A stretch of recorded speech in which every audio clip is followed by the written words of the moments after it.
Les ruines du temple d'Angkor Wat sont le site le plus visité d'Asie du Sud-Est. Mais les campagnes environnantes sont bien moins paisibles qu'elles n'en ont l'air. 60 000 personnes ont été tuées ou blessées par des mines antipersonnelles et des bombes non explosées depuis la fin du règne khmer en 1979. Akira a lancé la première équipe entièrement cambodgienne de démineurs. Il a monté cette organisation il y a 6 mois seulement. Pourtant, ces hommes et lui sont loin d'être des néophytes en matière de mines. Je travaillais pour l'armée des Khmers rouges, puis je suis passé avec l'armée vietnamienne et puis l'armée cambodgienne. Et j'ai posé vraiment beaucoup de mines. C'était mon métier. Aujourd'hui, cet homme est un héros dans son pays. Akira aurait désamorcé déjà plus de 50 000 mines, la plupart à la main.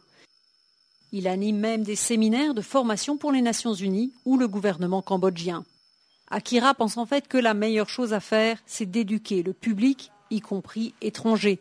C'est pour cela qu'il a créé un musée de la mine près du temple d'Angkor Wat.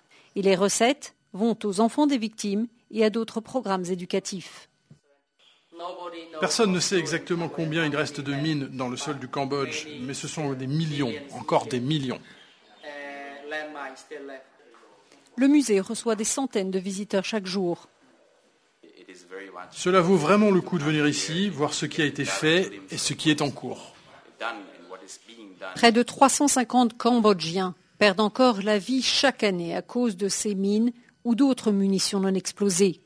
Akira et son équipe savent qu'ils se battent contre la montre pour éviter de nouveaux accidents, alors que le gouvernement cambodgien estime que 40% des villages sont encore minés.